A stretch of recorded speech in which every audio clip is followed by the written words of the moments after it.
I get 8 hours of sleep. I prioritize it. I am very focused on it, and for me, I need 8 hours of sleep. I think better. I have more energy. My mood is better. All these things. And think about it. As a senior executive, you get paid to make a small number of high-quality decisions, and they should just be as high quality as I can make them. Warren Buffett says he's good if he makes 3 good decisions a year. Yeah, I have 2 rules. Oh, okay. Rule number 1, always have fun. Rule number 2, listen to rule number 1. I used to work at a car wash. I made $30 a day from 8 in the morning to 8 at night.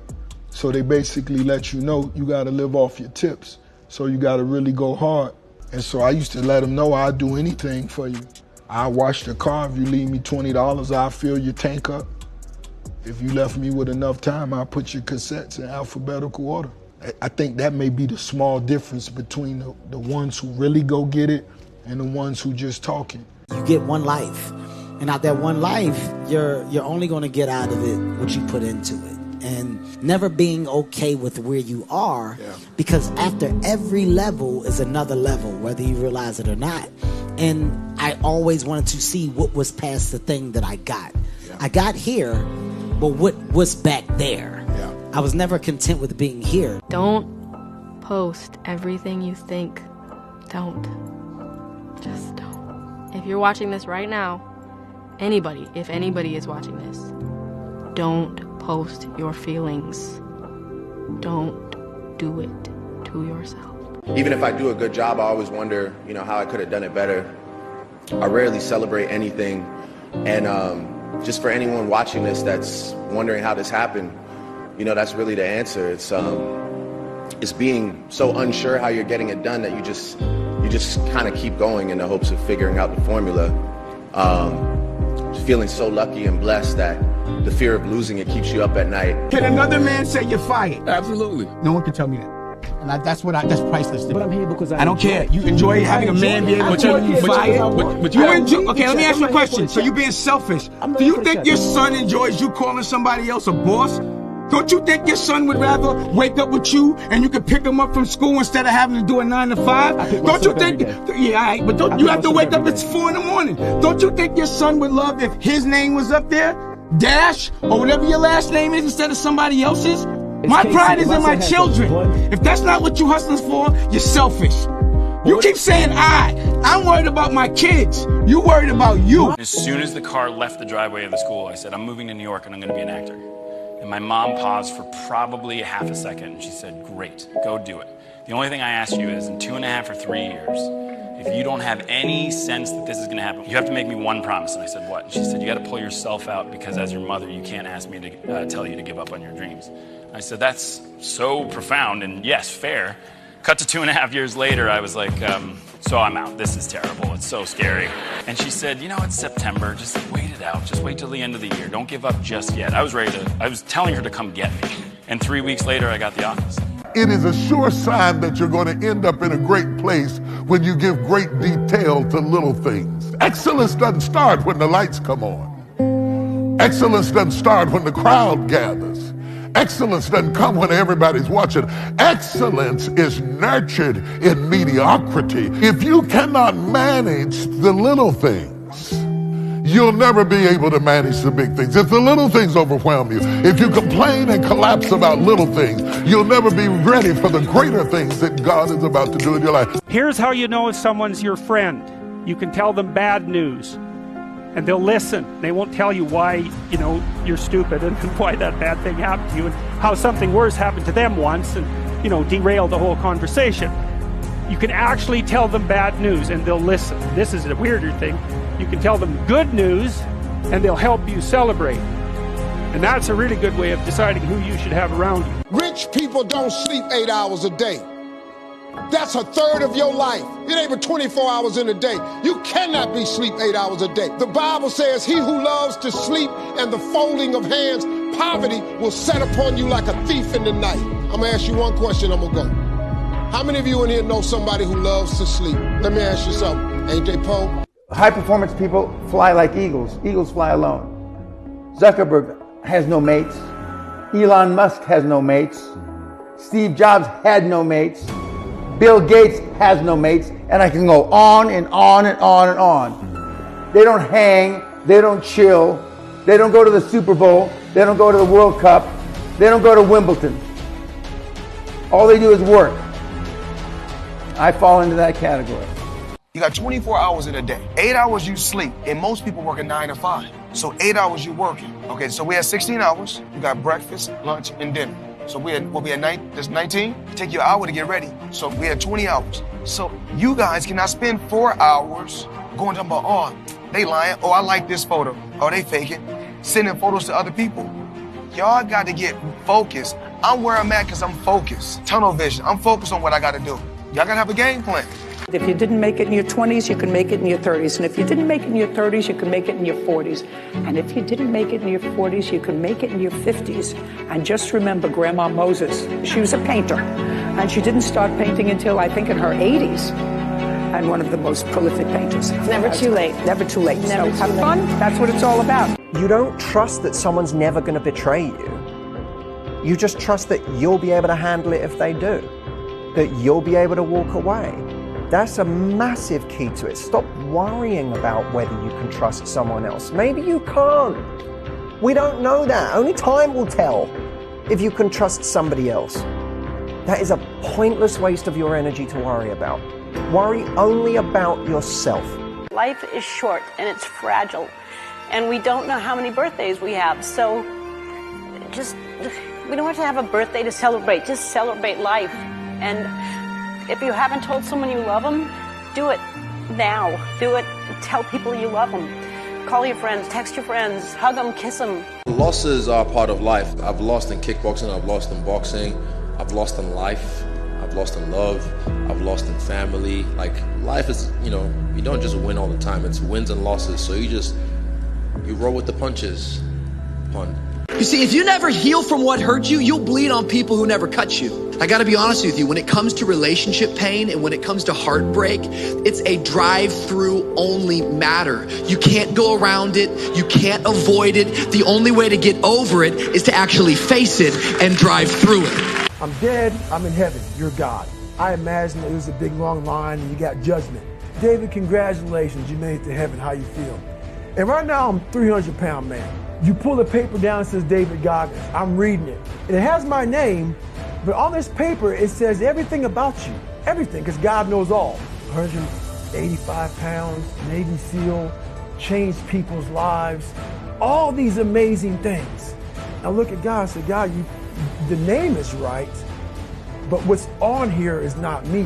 He goes, it should have been you. This was the life that you were supposed to live, but you didn't try. So this is the life that you have. I'm alone and look at me. There's nobody around me. Nobody likes me, man. It is what it is.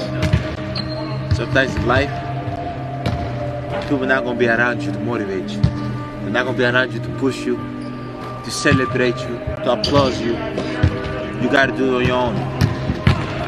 That's what I'm doing right now. I want you guys to be all in. I want you to be all in. That's what Coach Sweeney said. Yes, sir. And the only disability in life is a bad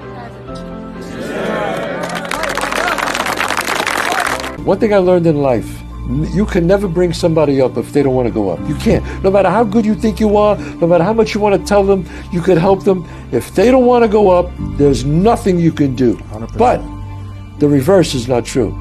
Somebody bad could bring a good person down, because the negativity in the world is much, much stronger than the positive sometimes. And the negative people can bring you down. So I stay away from negative people. I just walk away from them. My high school English teacher, Mr. Fisk, I actually paid attention one time in class.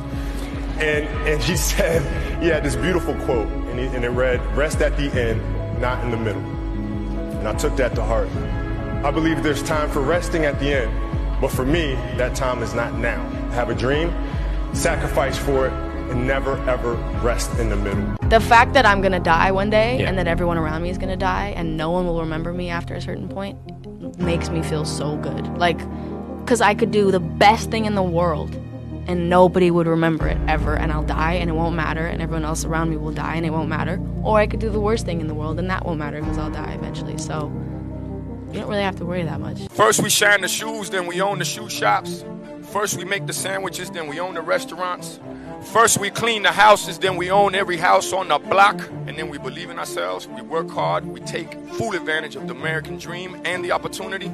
And then we end up with a Hollywood star on the block in Los Angeles. Play with it. Either you work hard for it, or you don't work hard for it. Well, me and my brother, we work hard for our stuff.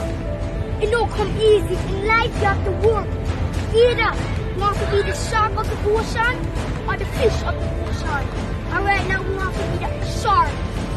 Take over everything. Strength, no weakness. Power, the muscle. Have to have that mindset. So you're going to come in here and dominate. A lot of people would look at someone in my position right now and think, she's really got her shit together, you know? Like, she's really on it, like, she's got it all. And as far as, like, my personal life goes, I really have no idea what the fuck I'm doing. And I just want to say that if you're someone out there who has no idea what this next chapter is going to bring, you're not alone in that. God didn't promise us a problem-free life. We ain't never gonna have that. You're never gonna experience life and feel like, you know what, everything is good all the time. But there has to be something inside of you, even right now today, that decides you're gonna win no matter what. No matter what comes at you, no matter what was already said about you, no matter if you don't have your parents, no matter if you don't have family, you have to know and decide today, right now, that you are going to be one of the ones in this room that wins. Einstein said that if you cannot tell your goal to a 6-year-old child and have the 6-year-old child explain it to another 6-year-old child and both of them understand it, then you don't know what your goal is yourself. So ask yourself, is your goal so clear that you could tell it to a 6-year-old child, and the 6-year-old child would not only understand what the goal, but could tell you how close you are to it? The reason why grandmama's cooking was so good, because she didn't cook Sunday dinner, Sunday evening, she started Saturday night. She let it marinate overnight, that's why it was so good. The reason why your gift is not like all these other gifts that are so microwavable is because God's put something in you that is too great. And you gotta know that what's inside of you is so great that it's taking a little bit longer because God did not call you to be microwavable. I didn't have an easy experience. I didn't come in as a top-rated recruit. I didn't come in with the opportunity to play right away. I had to earn it. And you know what the greatest honor I've ever received as a player is? In my 4th year and my 5th year, I was named team captain. That, to this day, is the single greatest achievement I've ever had as a football player. Because the men in this room chose me to lead their team. When you seek revenge, you destroy yourself. And that's the paradoxical conflict that we all live in. Someone has mistreated us. We want revenge, but if we take it, we hurt ourselves more. The only answer is loving kindness. And most of us don't want to hear that. It's like, I'll take my chances with revenge. When I was born, the doctors told my parents that I would be dead within the first 24 hours of my life. 35 years later, all those doctors are dead, and I am the only doctor that remains. Never believe a prediction that doesn't empower you. Only the disciplined ones are free in life. If you are in discipline, you are a slave to your moods. You are a slave to your passions. The best time to plant a tree was 25 years ago. The second and the best time is today. No matter what you've done, you have the right to be forgiven. I don't let nobody hold me to the mistakes I made. Look, man, once God forgive me, I'm through with you. You can feel how you want to feel about me, but you can't drive your car looking in the rearview mirror. See, you got to get your eyes off the past and look at where you're going. If you want me to be the bad guy, I'll be the bad guy. If you want me to be the good guy, I'll be the good guy. But I have no problem being both. Sometimes it's better to be the bad guy, because then you know really what the person think about you. Because when they say they like you, you don't know if they like you. But when they say they hate you, then you know they really hate you. but I make haters become my fan. That's my problem. So I need more haters. When I was 20, I was a garbage man. I worked the back of the truck, 22 square blocks. That's hard. Doing movies, there's nothing that we do in the movies that's hard. I used to deliver for United Parcel Service on a truck. Right. That was hard. Yeah. This is a joke. Last but not least, I want to thank me. I want to thank me for believing in me. I want to thank me for doing all this hard work. I want to thank me for having no days off. I want to thank me for never quitting. I want to thank me for always being a giver and trying to give more than I receive. I want to thank me for trying to do more right than wrong. I want to thank me for just being me at all times. Snoop Dogg, you a bad. You may have arms and legs, but unless you know three things. Number one, who are you and what your value is? Number two, what is your purpose here in life? And number three, what is your destiny when you're done here? If you don't know the answers of any of those three questions, you're more disabled than I. Where you are now is just a reflection of your past thoughts, your past thinking. So if you want to change your future, you got to change your thoughts now and then put them into action ultimately. Winning's not loyal to you. It doesn't care about you. Winning doesn't care how sore you are. Winning doesn't care how much sleep you get. Winning doesn't care how hard you work at times. And sometimes a guy doesn't outwork you and he still wins. It isn't fair, man. Sometimes there is no justice. Winning requires all of you and then more, and it promises you nothing. It's a mastermind of creating fear and doubt in your mind. It causes setback after setback. So the question is about winning. Are you willing to sprint when the distance is unknown? There will be times when you seemingly face insurmountable obstacles, but that's when you dig deep into your soul for the courage and the fortitude to keep going and to never forget that despite life's detours, you are destined for greatness. My name is Kobe Bryant. I'm 17 years old. I wasn't invited to parties or friendly gatherings on the weekend. So on Fridays and Saturdays, I would go in my rec room with my basketball and basically dribble myself to sleep. I think that was the best thing that could have ever happened to me, because during those lonely hours in the rec room, I discovered the hunger, the motivation, and the desire to be the best possible basketball player that I could be. It's a great feeling to know that you set a goal for yourself and you were able to reach that goal and to knock it down. Make sure that you are talking to yourself in a way that is loving and supportive. It became clear to me at a certain point in my life, I realized that when I am in crisis, when I have quote unquote f***ed up, my response is, you f***ing idiot. Of course, what did you expect? If I spoke to my friends like I used to speak to myself, I would have no friends. If you do talk to yourself out loud, and I do, make sure that the words are loving and supportive and nourishing. Start the work of being your own best friend. Oh, relationships are tough. No, they're not. They're only tough when one person's working on it. That's right. Two people can move a couch real easy. One person can't move it at all. Stop competing. It's not a fucking competition. Her success is your success, and your success is her success. There is no equality in a relationship. You're both there to serve. You are in the service industry, okay? Question for yourself. What is impossible? Never accept the limitations of someone else. Somebody told you that it's impossible. Don't even try. Give up before you even fucking try it for yourself.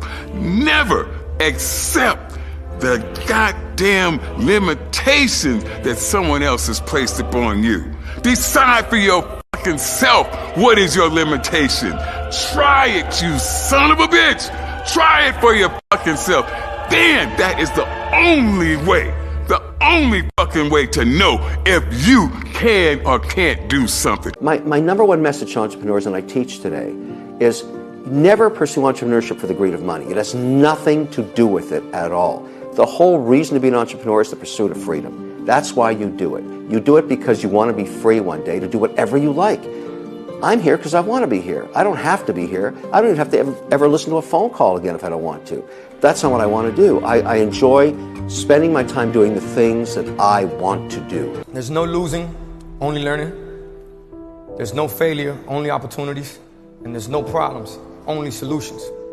So to me, what failure is the mother of all success. If it wasn't for Michael Jordan getting cut from his 9th grade basketball team, he wouldn't have became Michael Jordan. You got people like Walt Disney, who got fired, if I'm not mistaken, from a newspaper saying he had no imagination. You know that all they can do is learn and come back bigger, better, stronger, because all it's going to do is lead you in the right direction. See, if you're always winning, then you don't really understand what it is to win. You can love someone and still choose to say goodbye to them. You can miss a person every day and still be glad that they're no longer in your life. This is the gap when we start. This is the gap as you grow. Notice how you grow and they don't. So how do you close the gap? You got to come back down. When you come back down, you lose. So you got to keep going up. That's why closing that gap got to be them catching up to you. And if they don't catch up, you got to leave them behind, because you getting to the point now where you got to start cutting out.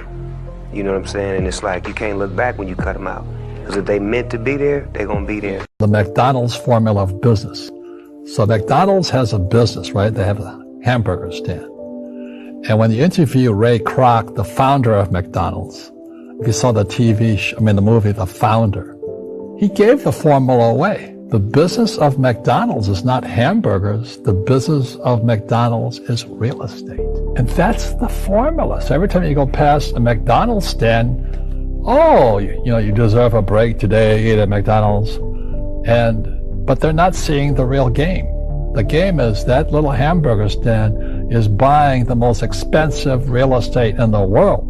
So today McDonald's owns more real estate than the Catholic Church. But the rich are evil and all that. They just can't see it. Try to live your life in a way that you will not regret years of useless virtue and inertia and timidity. Take up the battle. Take it up. It's yours. This is your life. This is your world. You make your own choices. Pick up the battle and make it a better world. Just where you are.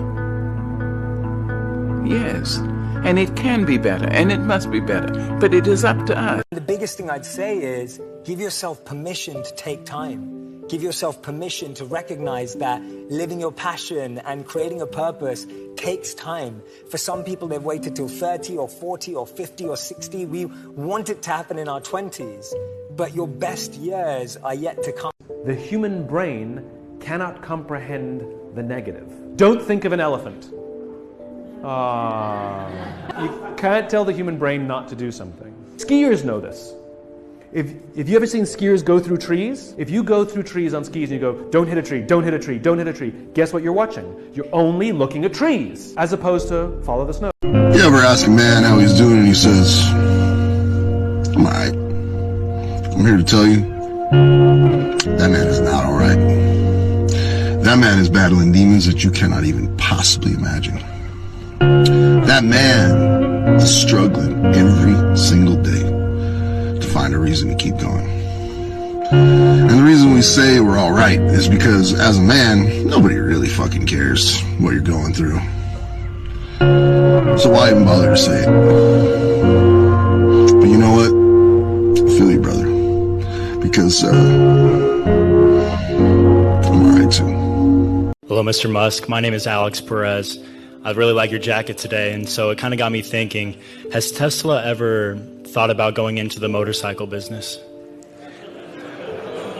Yeah, I actually used to ride motorcycles when I was a kid, and I was like dirt biking for like 8 years or something. Had a road bike until I was 17 and was almost killed by a truck. So we're not going to do motorcycles. I wasn't so angry. I didn't have my guard up.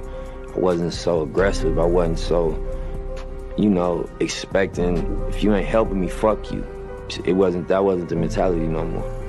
And I can't blame nobody, that's thinking about how they gonna pay their rent, or like going through not having food at the house, being young and having to go outside to hustle to feed themselves with school clothes. That's gonna change people. That's gonna make you feel it. I just want to make a lot of money and tell people money is not everything for this life. First you want to make a lot of money though, right? Yeah. That's crazy. If you can see it here and you have the courage enough to speak it, it will happen. I'm an entrepreneur. You're unemployed. I wouldn't say that. What would you say? That I'm an entrepreneur. Well, then what was your latest preneur? Well, I founded an internet company that let folks download and share music for free. Kind of like Napster? Exactly, like Napster. What do you mean?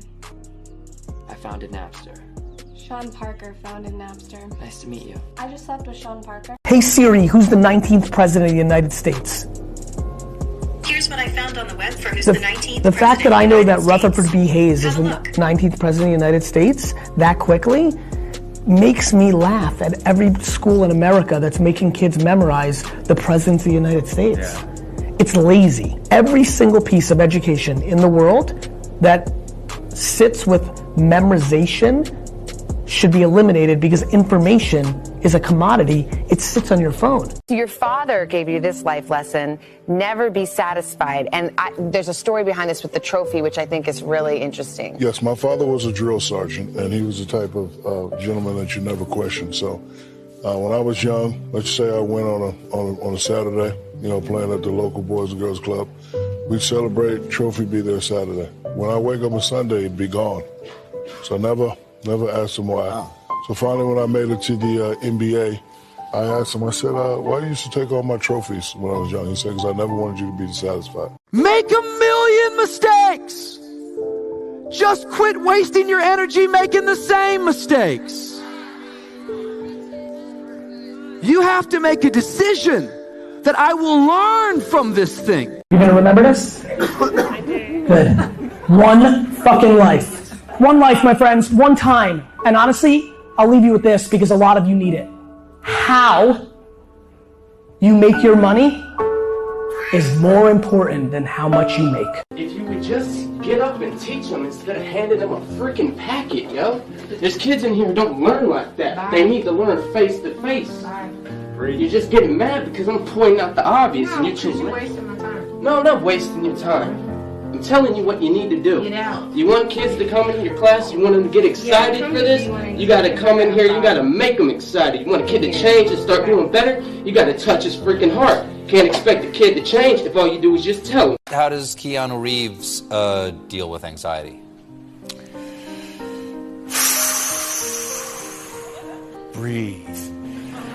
Yeah, you gotta breathe. Breathe, try to figure out why are you afraid, what does that mean, and then try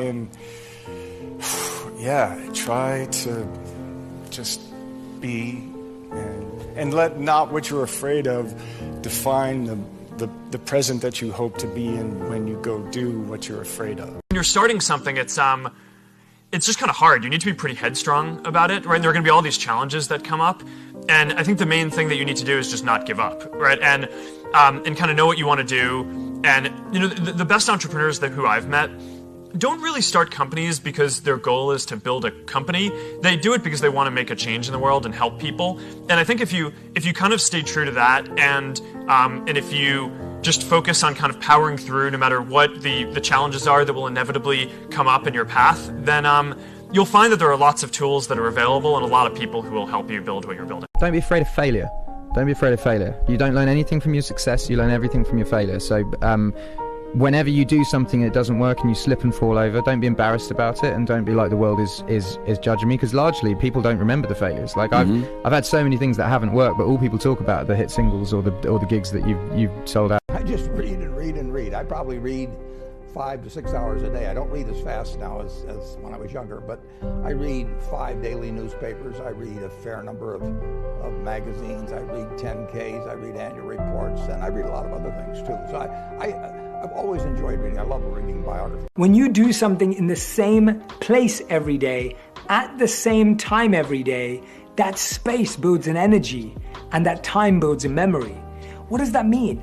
when you've done something in one place, like meditated in the same place for a considerable amount of time, that space takes on a meditative energy and frequency. It becomes easier to do that activity in that place. And similarly, when you do something at the same time every day, that time has a memory. Your body, your mind remember that, and therefore it becomes easier to do. You've stated that you believe there could be an infinite number of parallel universes. Does that mean that there is a universe out there where I am smarter than you? Yes, and also a universe where you're funny. We over-exaggerate yesterday. We just think we were amazing yesterday. We weren't. Just trust me. Of course, when you're my age, 71, you don't need to worry about it. You forget. We over-exaggerate yesterday. Hey, we overestimate tomorrow. Oh, yeah. Oh, tomorrow. I'll get to that tomorrow. Oh, yeah. I'll do that. Oh, yeah. Tomorrow. We all talk about the hard work. We all talk about, okay, be this, be that, be this, be that. But what I figured out as I got older is it's not about working hard in terms of putting in long hours, but it's about working smart. It's about working smart. And when you work smart, it gives you more time to be able to spend with your family, right? And have that consistency, because it's important to win all facets. I know it's hard being a woman, but there's a coldness that you have to accept when you're a man, especially a black man. It's like the world's cold as a motherfucker, okay?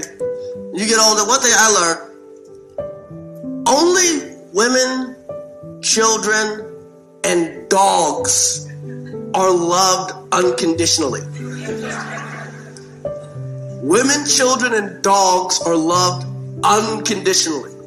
A man is only loved under the condition that he provides something. I'm responsible, Ed, to move on what I see today. There's a whole bunch of people, they're wanting to hold and not move because they don't see 3 days, 5 days, 2 years out, whatever. And what I'm saying is, it's kind of like the lights of a car. If I go to the parking lot at night, turn on the lights and say, oh my gosh, I can't go where I don't see my house. Right. Well, no. Get in the car and start moving in the direction you're supposed to move it. And guess what? You only get about 300 feet of light. Right. You don't get you don't get 7 miles of light. You don't get to see your house. You've got to utilize the light you got so that you can get to where you want to go. I wasn't good enough for anything, like whatever I did. I just wasn't good enough. And yeah, man, it's a psychological thing. I think that for anybody who feels like that, right? Like I just feel like I'm worthless. I'm not nothing in this world. Anybody who feels that and then finds something that they're actually good at, it's like I think that's what makes somebody go for that so hard. You know what I'm saying? Yeah. Like I was never good at nothing. I'm good at this. The priceless part is the journey. The priceless part is all the no's you ran into, all the failures that happen, all the slip-ups, all the times you got knocked down. That is the fun part of the story. That's why when you get in a circle of people and you're talking to them about success and you're talking to them about what it's really like, they respect you and they love to be around you because you admit what it took to get. I bet you that you have failed more times than anyone in this room. Absolutely. I promise you have. I'm willing to bet that I have failed more times than anyone in this room, because I have attempted so many things that you have no idea what I've attempted and failed at. But I don't let the failures define me. It's God pointing you in another direction. It's clear about that. And you've got to be willing to go with that bend, because that bend in the road is the only way. Success is not a straight line. It is not. You have to respect what you've done. Take a second, not live in it, not sit around and say, I'm good. Sit back and say, let me look at the vantage point now that I'm at. That's why you reset the vantage point. Get the tactical advantage. If you get the tactical advantage too quick and start fighting, you got to take a second to take observation of where I'm at. You can't punish people for mistakes. It's like you have to forgive people And a big part of that, is forgiving yourself. Gratitude erases negativity. I'm gonna show you how this works. If you wake up in the morning, you start having negative thoughts. Man, this ain't my day. I woke up on the wrong side of the bed. I'm tripping, I just don't feel myself. Every time you feel, in the middle of the day, if you feel yourself doing that, stop, just stop for a second. And start going over in your mind everything you have to be grateful for.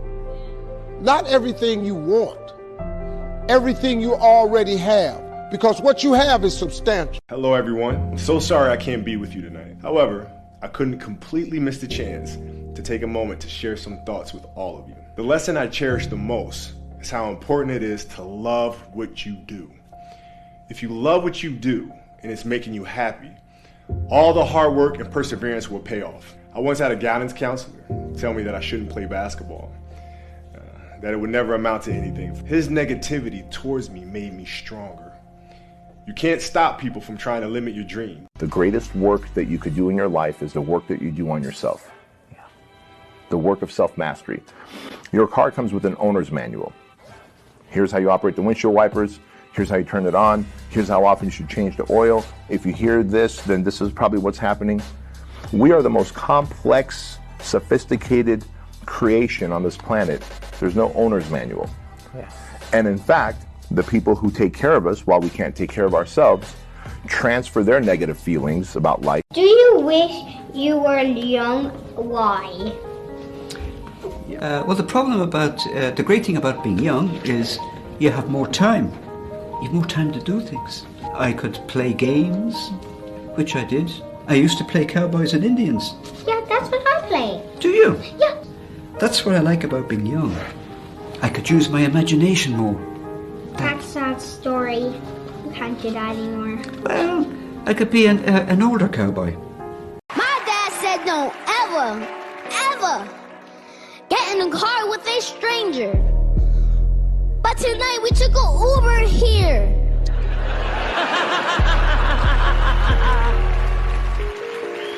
Even if everyone is telling you that something wrong is something right, even if the whole world is telling you to move, it is your duty to plant yourself like a tree, look them in the eye and say no. You move. Most guys like us that are successful and stuff that supposedly have it all, our kids are fucked up. Yeah.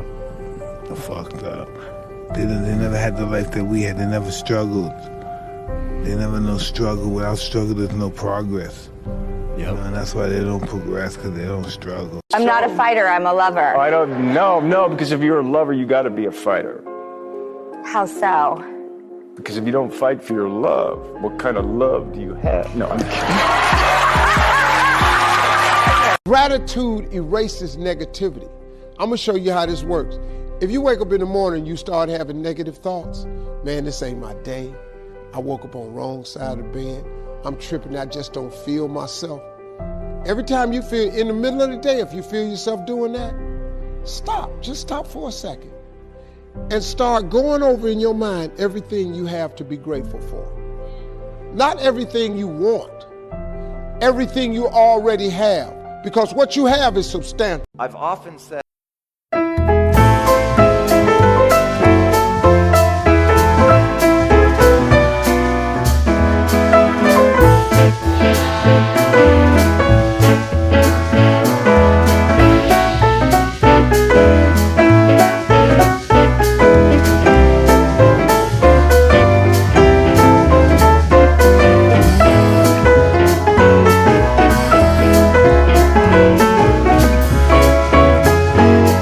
don't think you're great, ask yourself why.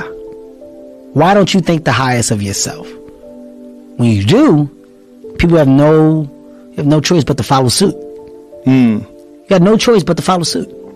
Well, a lot of people, they base it on their past. They base it on the life that they've experienced up until this moment. Makes you better. Yeah, it does make you better. The world is so fast-paced. The world is so noisy. So my conversation now a lot of times is, my God, slow down. The world can take you here, be there, be everywhere, and I lose myself sometimes. So I catch myself in the airport, I catch myself in the plane while I'm writing stuff down. Okay, remember this, remember that. And I go, hey, hang on a second, Goggins. What got you here? This isn't what got you here. Slow the down. Eagles fly alone. I have no friends. Friends are problems.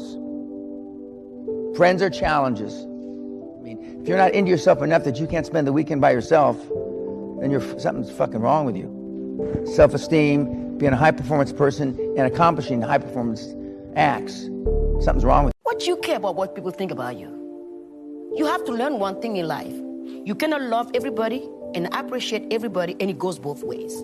If you don't learn that now, you're gonna always be the fool of somebody. Live your life to the full. Everything you do, and as long as you don't hurt anybody, and you're happy doing what you do, let them talk. When I'm at restaurants, I am a big tipper. You know, I like to show people my appreciation. So when they come up to the table, I say, the quicker I get my order, the bigger your tip will be, right? And then the food will come fast. And then when we get ready to leave, I'll ask them, how much you want?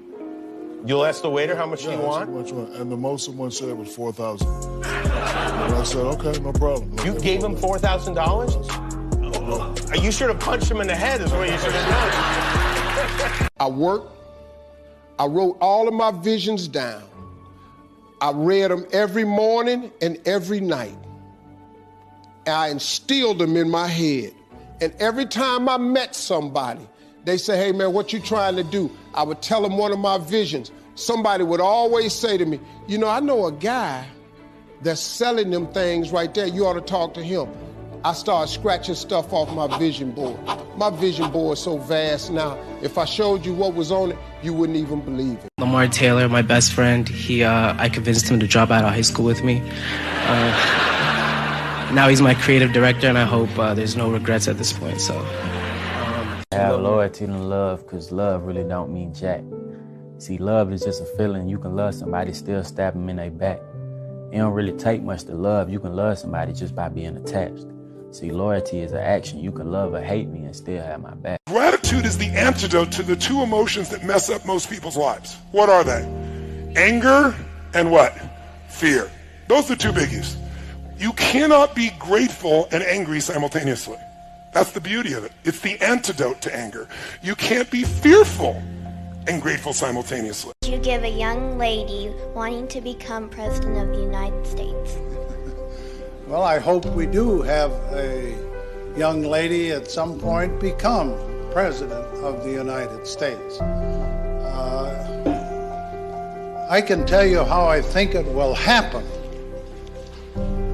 because it won't happen in the normal course of events. Either the Republican or Democrat political party will nominate a man for president and a woman for vice president. And the woman and man will win. So you'll end up with a president, a male, and a vice president, a female. And in that term of office of the president will die. And the woman will become president under the law. Look, I know I sometimes say or post strange things, but that's just how my brain works. To anyone I've offended, I just want to say I reinvented electric cars, and I'm sending people to Mars in a rocket ship.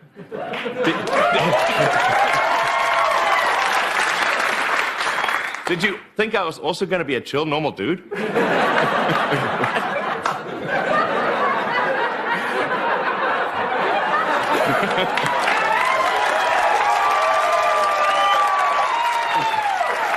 Excuse me. Would you mind answering a quick question for a documentary I'm doing? Sure. The question's, are you happy? Am I happy? Yeah. Sure. Sure I am. Why? Why? Because I'm alive. I'm here today and I'm alive. That's why. If you had one message to tell the entire world, what would it be? Calm down and live your life. An introvert loses energy from social interaction. An extrovert gains energy from social interaction. So an introvert wakes up in the morning with 5 coins. Every social interaction, they spend a coin. At the end, they are depleted. An extrovert wakes up with no coins. Every social interaction, they get a coin, and by the end, they feel rich. Like going to a party, they gives them energy, versus going to a party sucks your energy. What I have learned is I have a big personality, but I'm still an introvert. So what I've learned is that it doesn't matter which one you are. The question is how do you leverage what you got, right? And so I go to parties with an extrovert, right? Because that way they can do all the talking and I can just stand there and just eat the cheese. But if you notice, I've learned to leverage what I have. So we hang around people that make us feel better, that tell us what we want to hear, not what we need to hear. And so we stay away from those people. And we stay away from those people, like our internal dialogue becomes that kind, it's okay. It's not okay. So that's where it starts. It starts with that accountability of it's not okay anymore. This can no longer be okay. And calling yourself out for exactly what you are and exactly how you need to fix it. That's where it starts. I'm really self-conscious about my music. And even if I do a good job, I always wonder, how I could have done it better. I rarely celebrate anything. And just for anyone watching this that's wondering how this happened, that's really the answer. It's being so unsure how you're getting it done that you just kind of keep going in the hopes of figuring out the formula. Just feeling so lucky and blessed that the fear of losing it keeps you up at night. One time my mom said, you need to get a job. I said, I already have a job. I'm just not getting paid yet. Actually, I have a career. That's a huge punchline. Real stuff, man. I'm working on my dream. That's my job. If I'm gonna pay attention to my nightmare, I should be able to work on my dream. Well, one of them is gonna take my energy. I would rather give my energy to my dream than my nightmare. The secret is there's certain times don't think. Like when you get up in the morning, don't think. Just roll out of bed, go in your life cycle, or go on a bicycle ride, or go to the gym, work out. You know that's what you have to do. And then read something and learn something. So don't even think about it. Yeah. But there's other times where you have to really think, and you really have to get creative and have a clear vision of where you want to go and what you want to do. And that's what I always had, and that's what I always believed in. I always believed in making money. When I'm at restaurants, I am a big tipper. I like to show people my appreciation. So when they come up to the table, I say, the quicker I get my order, the bigger your tip will be, right? And then the food will come fast. And then when we get ready to leave, I'll ask them, how much you want? You'll ask the waiter how much you want? How much you want? And the most someone said was $4,000. And I said, okay, no problem. You gave him $4,000? You should have punched him in the head is what you should have done. What I did wasn't rocket science. For me as a kid, I had dreams bigger than anybody else could ever dream. I wanted to be the greatest. I wanted to be the best. When I went through a span of 5 or 6 years where I didn't miss a single day of training, 365 days a year, that made me different. I got 52 extra days each year than anybody else had. And in the sport of swimming, if you miss one day, it takes you 2 days to get back to where you were. Everybody else is taking a step back on Sunday when they weren't swimming, and I was taking that one step forward. Entrepreneurship is not for the faint of heart. It is not. And to this day, it's like this every single day because you're always pushing the envelope, right? And the purpose of an entrepreneur is to solve problems. So every day something happens and you're like, oh, I didn't expect that. And you got to deal with it. And I also say entrepreneurship is the fast track to personal development. Because every day, right, you're facing something right here. It's like, oh man, and you can't back down from it. You gotta deal with it. Can I ask you a question? I said, yes. How can you from this building jump this building? I said, more easy. Rolling camera, action, jump, hospital. It's so easy to fall in the footsteps of others. To do what they do because you think it's the right way because you think they've had the success and you can copy that success. You have to find your own path. You have to find your own footsteps. An art student must be a master from the beginning. That is, he must be the master of such as he has. By being now master of such as he has, there's promise that he will be a master in the future. To find your way in life is not an external search, it's an internal search. Because God equipped you the moment he gave birth to you. God equipped you at birth with what you needed. He gave all of you a gift, all of you. Every last one of you, you're gifted. God never created a soul without giving them a gift. All of you sitting in here were given a gift at birth. He put it inside you. You ain't got to look under the ocean. It ain't on the mountain. It ain't under no rocks. He put it in you at birth. If you can see it here and you have the courage enough to speak it, it will happen. When you feel like giving up, don't. When you thinking about giving up, don't. When it look like you ain't gonna make it, keep going. When they tell you you can't, come on, man, who are they? When they tell you to put all your stuff back on your desk, don't do that, man. Don't do that. When they tell you you're not funny, you're not gonna make it, don't believe them, man. Don't believe them. You got to be relentless. When they tell you that you overexposed, be relentless. Those who are committed to being successful with whatever they're doing, one important aspect of their life is they're not settling down wherever it's a bit comfortable. Because comfort will happen when they lower you to in the grave, very comfortable you are, you know. Have you seen how comfortable they are? Once they're dead, if you throw them there also they're comfortable, if you lower them they're comfortable, even if you burn them. I said, well, Daddy, what you want me to buy you? A new car? And my daddy always wanted a Cadillac, so I bought my daddy a Cadillac, remodeled my mama's whole house. It was embarrassing. She wanted brand new walnut paneling and brand new shag carpet. Who buy that? So that's what I ended up doing. Hey, do you play basketball? I used to. Oh, you used to? I can beat you.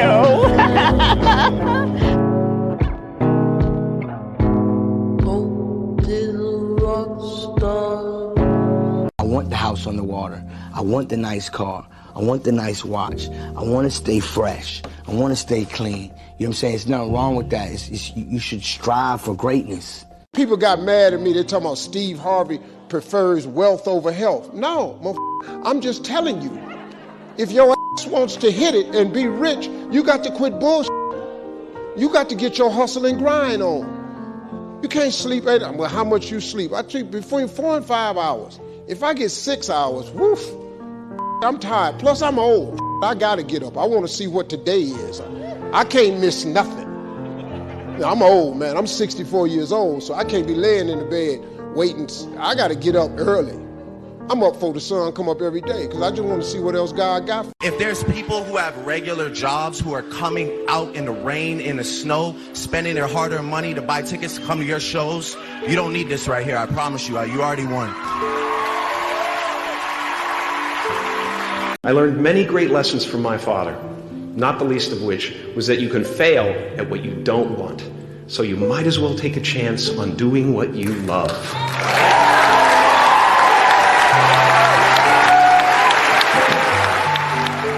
I need a phone with a calculator. Do you have one or should we borrow one?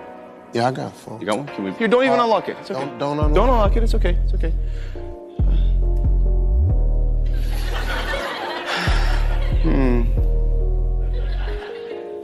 I don't know if this is going to work, but there it is. That's your phone right there?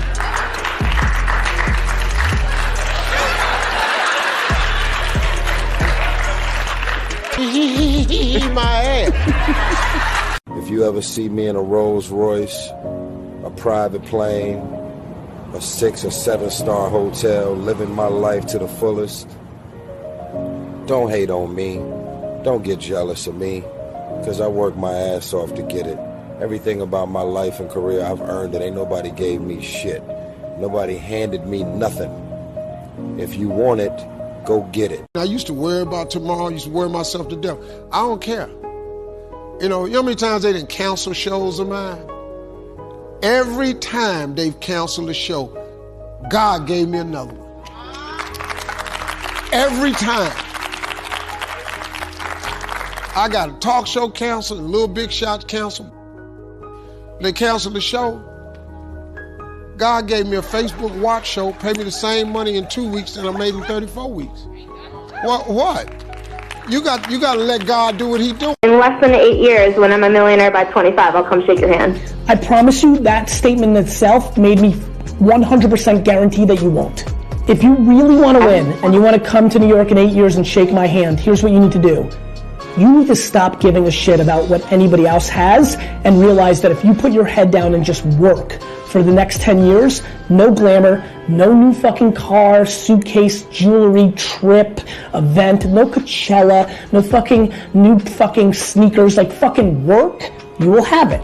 And every time you care about one of the things I just mentioned, it will slow down your process of having. If I'm at a grocery store, if I give you 100 and your change is, you give me change, whoever's traveling with me, I give them all the change.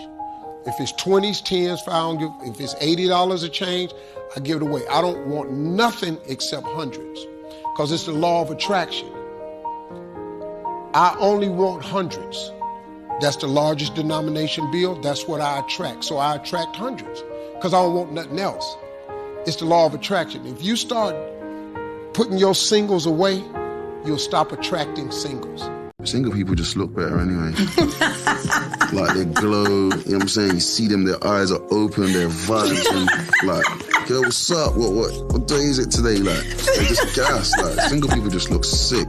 You can tell when someone's in a relationship. You can see.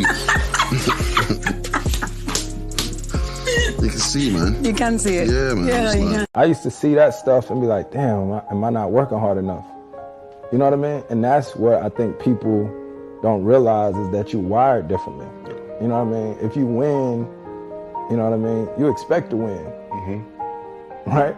Like some people, I don't know, like it's the hard work until you just fall in love with it. Like waking up, training, you just, yeah, that's what I do. Every human being has genius level talent. There are no chosen one. God is giving every single person genius level talent. You just have to find what it is that you're great at and then tap into it. We have always focused on this ratio here of the number of engineers that we have to the size of the user base, like for the impact that they're going to have. And what we found is that, you know, each engineer here is roughly responsible for more than 1 million users. Right, if you do that calculation, that's much more than smaller companies that have smaller user bases but smaller employee bases, and much larger than larger companies that have maybe more users but also a lot more employees. My parents were great. You know, growing up, you know, they instilled in me the importance of imagination, of curiosity, and understanding that, okay, if you want to accomplish something, I'm not just going to sit here and say, yes, you can do whatever you want. Mm-hmm. Yes, you can, but you have to also put in the work to get there, right? So they taught me that at a really early age, man. And when you grow up as a kid thinking that the world is your oyster, all things are possible if you put in the work to do it, you grow up having that fundamental belief. What would winning mean to you? Are you kidding me? First of all, winning at any age is incredible. Yeah, and your age is? How old are you? 80. What? You're 80? I'm 80. Oh my God. If I believe that I'm disabled, I would wither up. I would be shy. I would be insecure. I would be afraid. I would act like I need your help. And the rest of humanity would be okay with that. But I choose something else. I choose to be strong. I choose to be a leader. I choose to have words to move this planet. I'll tell you why I was born. And I hope it inspires you to find out why you were born. I was born to rid this world of insecurity. Muhammad Ali worked his butt off. And I remember that there was a sports writer that was there in the gym when he was working out and he was doing sit-ups.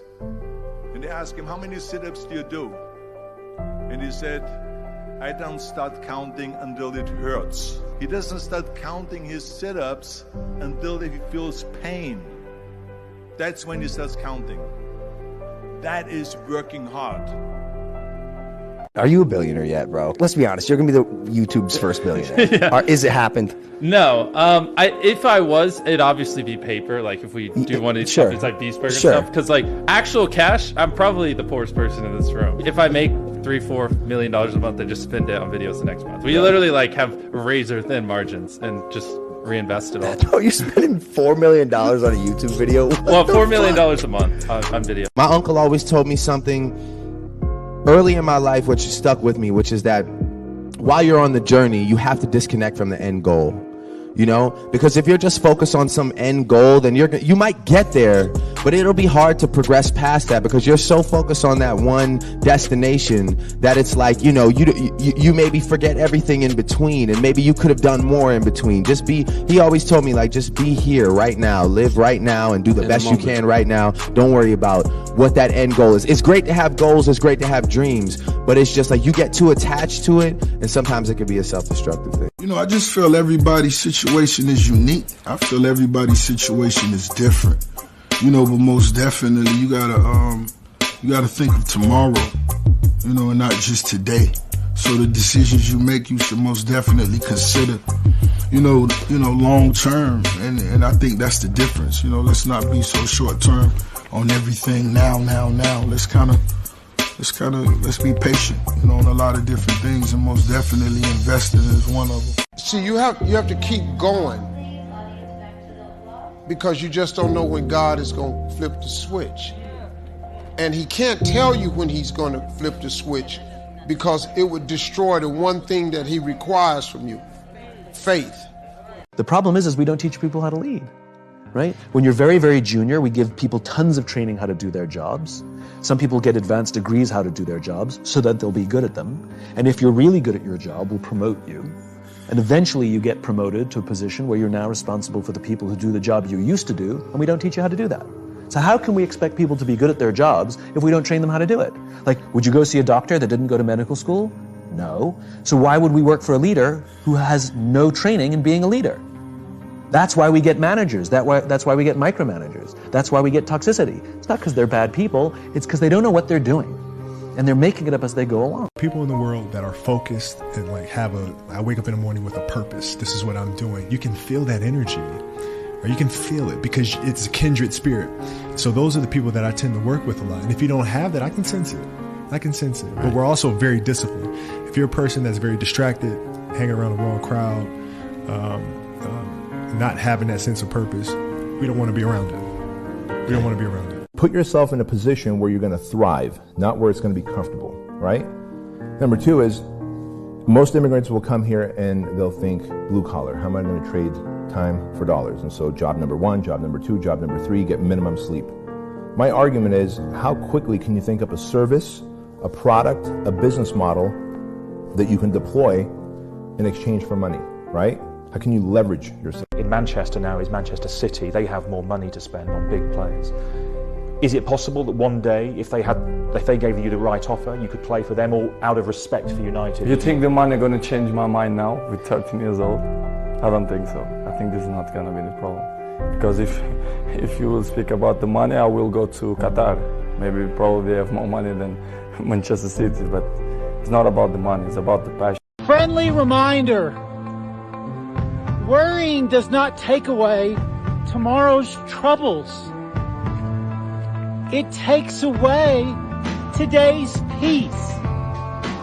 What are the areas of your life that you feel you missed out on that make you feel insecure? When you understand that, you start to recognize that this isn't a gap in you. It's a gap or a hole in your experience. Now remember, you can always improve your experience. You can always improve yourself. But first, we have to conquer the past by trying to understand. If people are not listening to you, stop talking to them. And that is the best piece of advice that I can give you. And what happens is that if you stop talking to people who aren't listening to you and start watching them instead, they will tell you what they're up to. But so if you have things to say them, but you find people that will listen, talk to them. The ones who aren't listening, pull back. Because you're devaluing what you have to say by offering it to an audience that does nothing but reject it. And that's a good guideline to life in general. We rip out so much of ourselves to be cured of things faster that we go bankrupt by the age of 30 and have less to offer each time we start with someone new. But to make yourself feel nothing so as not to feel anything, what a waste. What about the pot? I do not smoke pot. As anyone who watched that podcast could tell, I have no idea how to smoke pot. Or anything. I don't know how to smoke anything, honestly. Here are some of the words written about you. Yeah, sure. Not the whole There's time. a lot of just words. over this summer. Erratic, unstable, reckless, operatic. Operatic? That's not bad, actually. I kind of like that one. I'm just being me. I mean, I was certainly under insane stress and crazy hours, but the system would have failed if I was truly erratic. Being self-promotional and putting yourself out there, there's so many people that have opinions about me. As long as the people that actually know me have the opinions they have versus the people that have never met me but they heard me say fuck on stage, like as long as I'm good with the people that actually can look under the hood, then I'll always win. So if you feel good about who you actually are, you need to get loud. And if you don't, fix your shit. The comfort zone is dangerous. When you're comfortable, you are at most danger.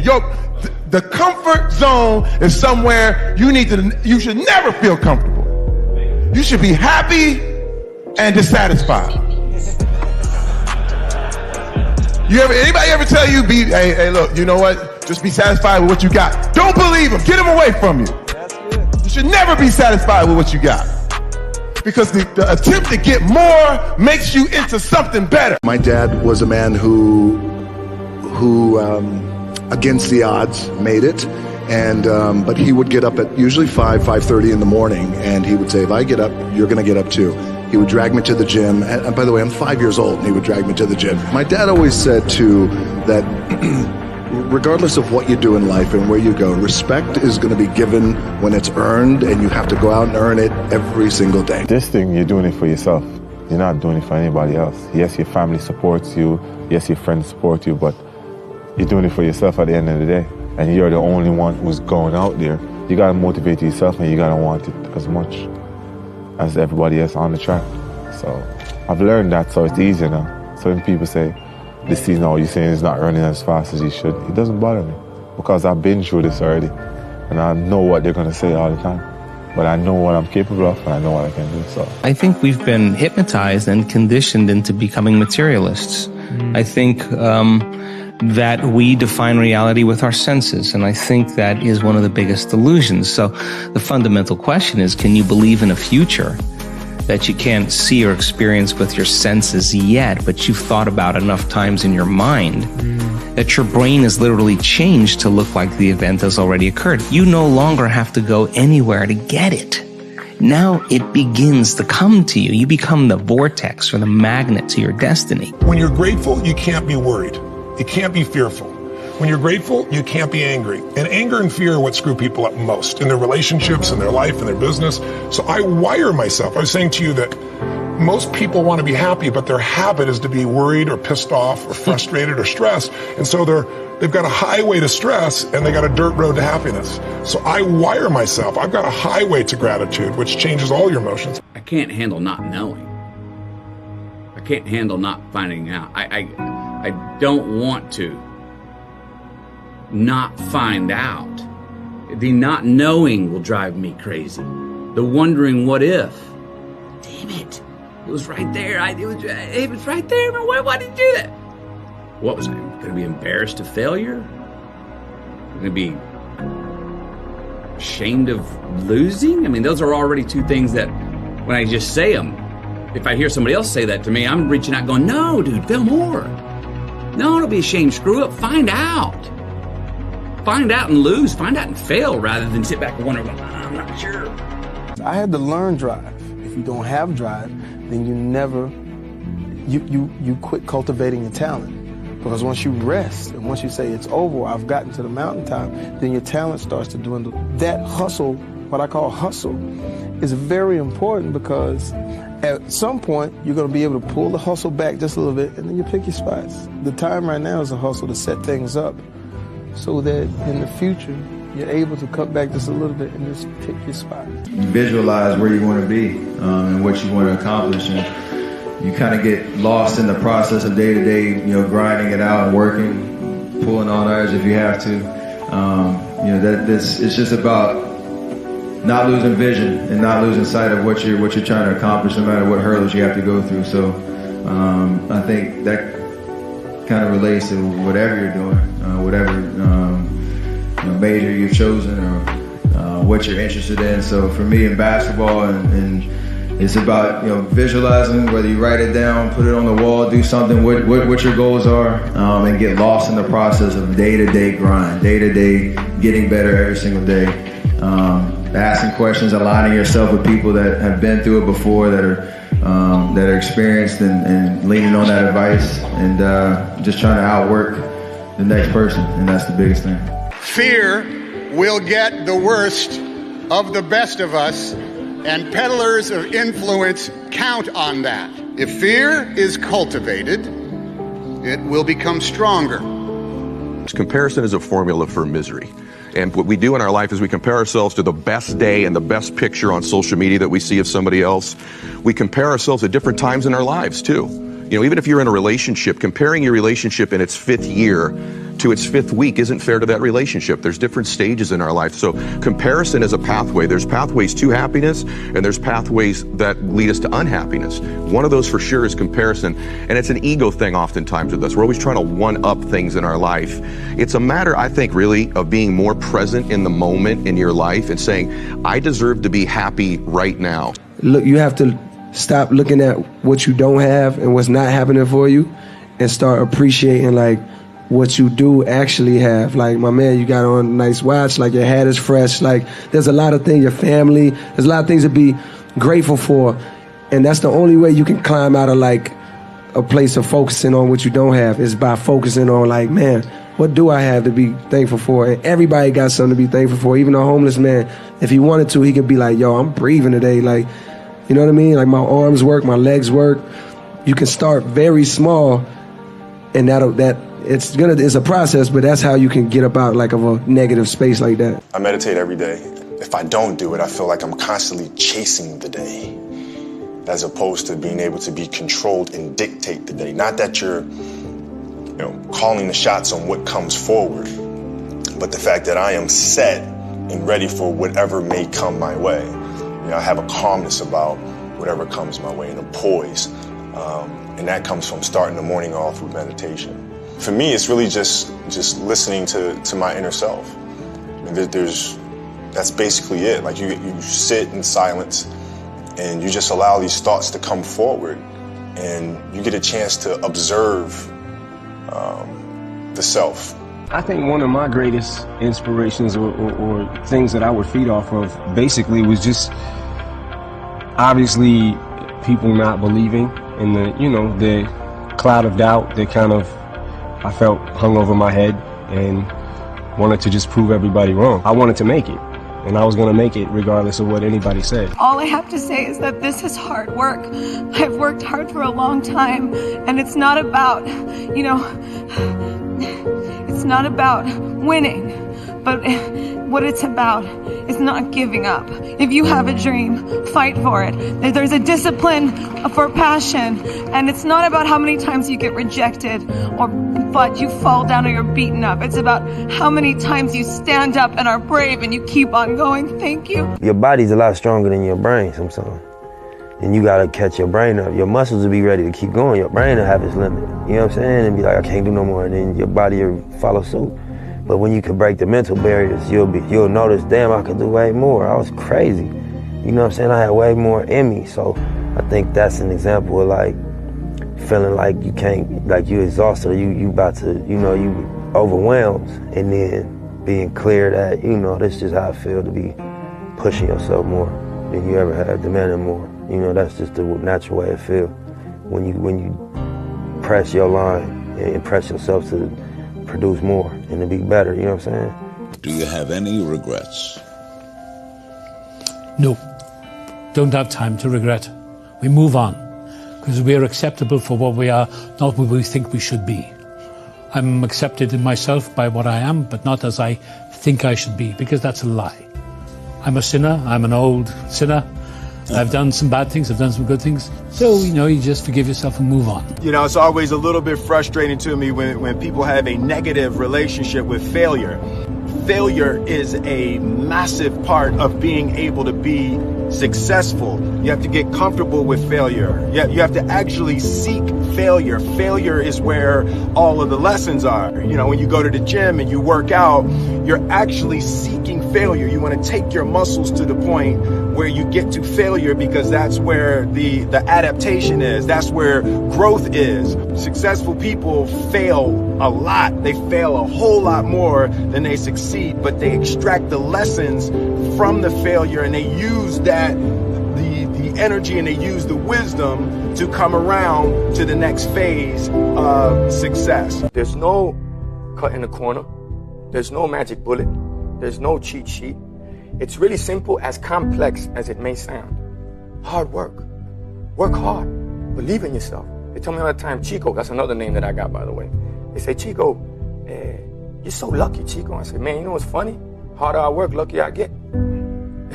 It's really that simple. Short steps, long vision. The number one thing that's going to change your life, the only thing that will change your life, change your business, change your money, change your relationship, is you must raise your standard. Now, I know that sounds boring, stupid, basic, but it's the truth. The only thing that changes our life long term is when we raise our standards. We are told that if we're beautiful, if we're skinny, if we're successful, famous, if we fit in, if everyone loves us, that we'll be happy. But that's not entirely true. But the most important journey I think all of us will go through is the journey in ourselves, to find our truth, to find who we are and what makes us happy. And that's what the great ones do. They marshal and harness their resources, their mental focus, their physical energy, their personal willpower, their individual gifts, their time, and they focus them on just a few things. And I want you to think about it in your life. If you stripped away all the noise, you focused on the signal, you stripped away all the complexity, you got monomaniacally concentrated on just a few things, of course you'd be brilliant at those few things. If there is something that you feel is good, something you want to do, something that means something to you, try to do it. Because I think you can only do your best work if you're doing what you want to do, and if you're doing it the way you think it should be done. So don't let idiots talk you out of something that you think is good. Life is one big psychological warfare that you play on yourself. You play on yourself, man. The most important conversation I ever had is with myself. And the shit I was telling myself was so tough, it was so wrong, it was so misguided, and it started to be what you say to yourself every single day. So I started flipping this into a whole different, I started being a master of what I was scared of. I was scared of my mind. And I became literally a master of that mind. And that's what from now on, it sets me apart from most people. You have to have this knowing that, okay, it may not work today, it may not work tomorrow, but this is the right thing, and this is what I'm doing, and this is what's feeding me. So that would be the best advice that I can give you. That knowing, just believe in what you're doing, and if you don't believe in it, then you're not doing it. You haven't figured out the thing that you do best yet. When you feel it and when you know, no one can tell you. You only have to be right once. Here's the truth. This is the reality, okay?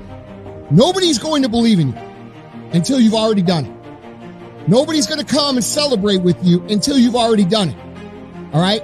The work is going to come before the belief, which means you're going to have to work for a long time by yourself with no applause, with no awards, with nobody telling you good job. No one's going to believe in you in the beginning, nor should they.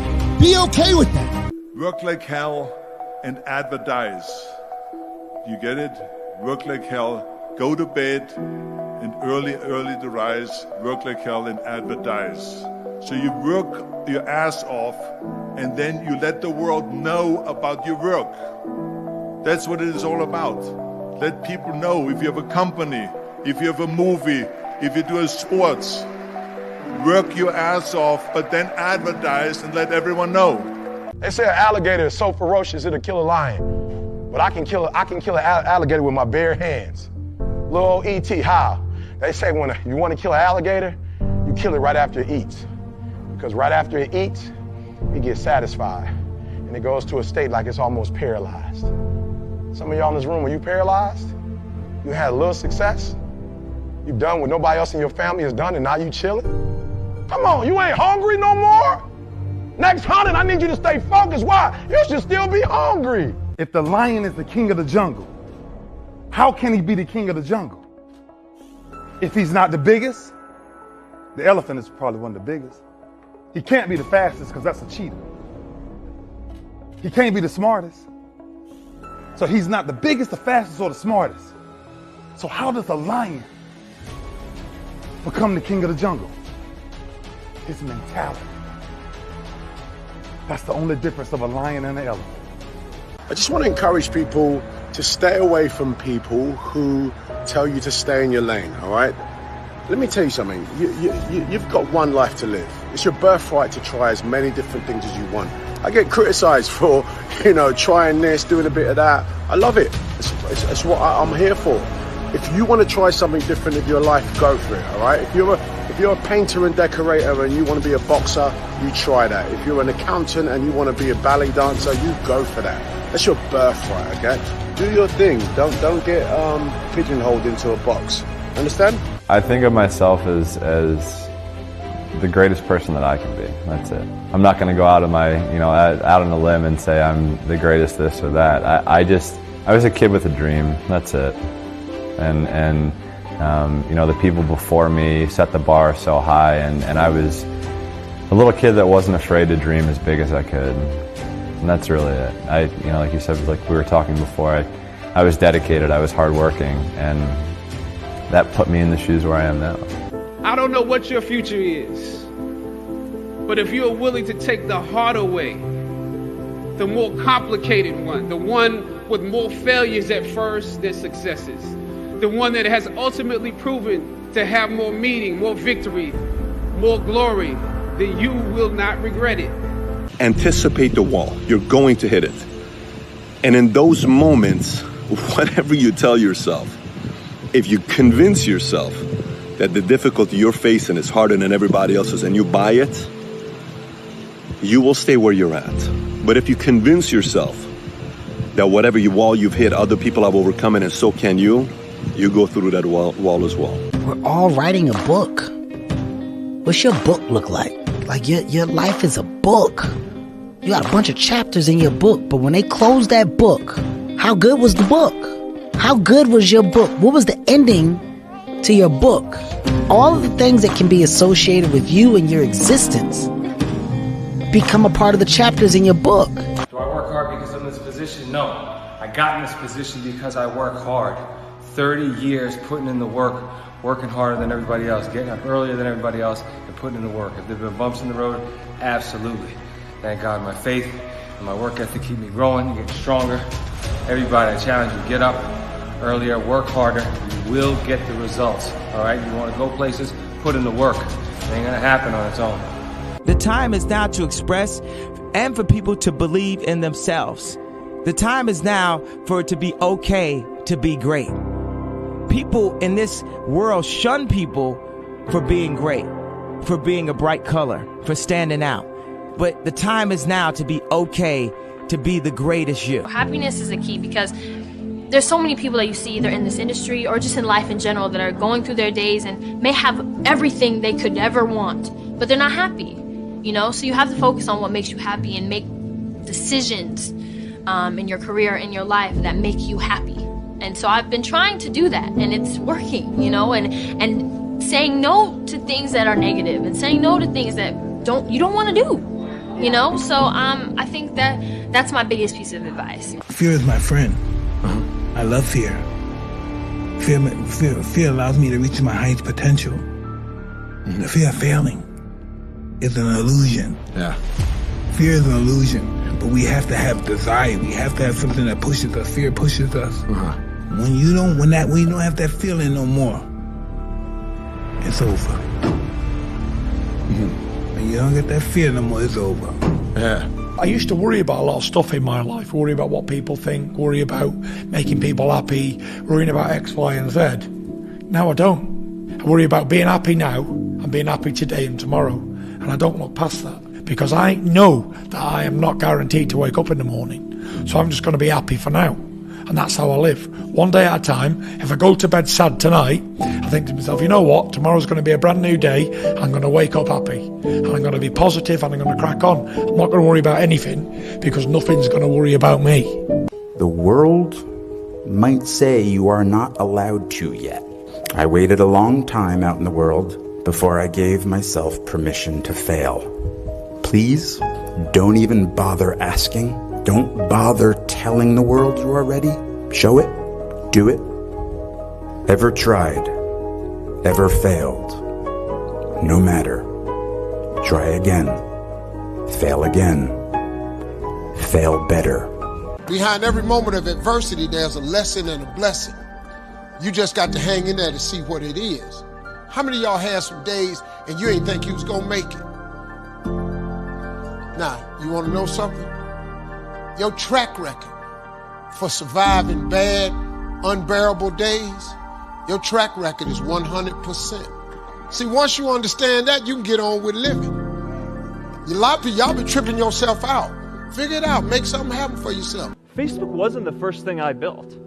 I also built chat systems and games, study tools and music players, and I'm not alone. J.K. Rowling got rejected 12 times before she finally wrote and published Harry Potter. Even Beyoncé had to make hundreds of songs to get Halo.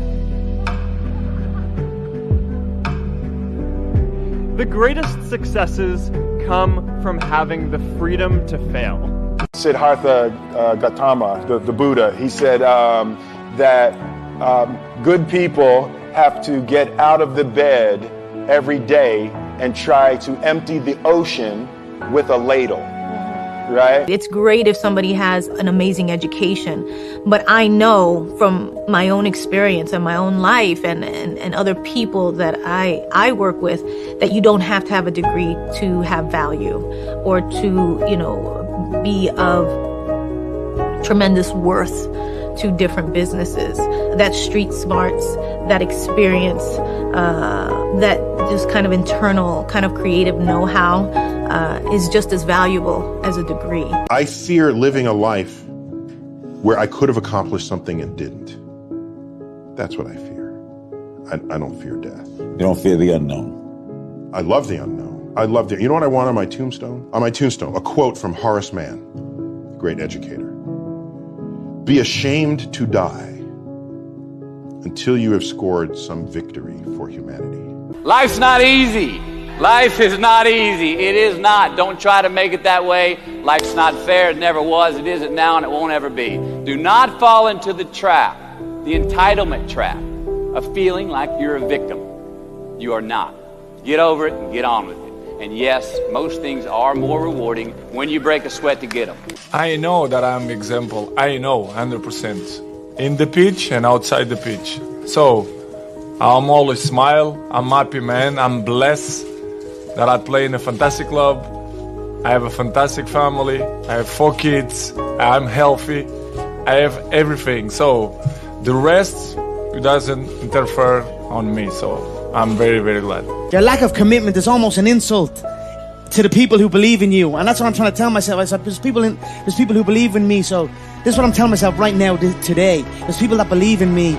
And me having this half commitment, it's not who the fuck I am. It's not what my people, it's not what the people who believe in me deserve. And I want to give back to the people who believe in me and give them that belief, and prove that belief correct. So our nose is located right above our mouth. Suppose you don't brush your teeth for 3 days. Though this nose is right here, it won't tell you you have not brushed your teeth. The whole room will know you have not brushed your teeth, but you will not know. This is the human predicament. It's very easy to see what's wrong with this guy, what's wrong with her, what's wrong with her. It takes a lot of observation to see what's wrong with this.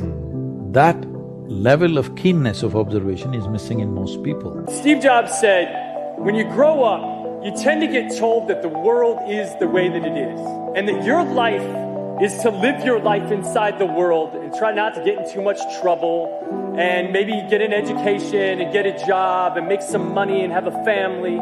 But life can be a lot broader than that when you realize one simple thing, and that is that everything around us that we call life was made up by people that are no smarter than you. I gave the sport of boxing my whole life. I dedicated my whole life to the sport of boxing. All I ever wanted to do was put my family, my mother and my father in a comfortable position. My dad is a millionaire. My mother, she's a millionaire. The investments were for my grandchildren, not just my children. Yeah. You know, put them in a position. That's really what it's about. Yeah. Giving back. Like, I still outwork the brokest person in the room. I still outwork the brokest person I know. You get what I'm saying? I can get a $10 million check today. I'm going to be the hardest working person I know the day after. A lot of the things that I buy, like the luxury things I buy, like, I be too busy working to enjoy them. You get what I'm saying? I got them on standby until, you know what I'm saying? Until I feel the need to, because I don't feel like I've done half of what I'm set out to do.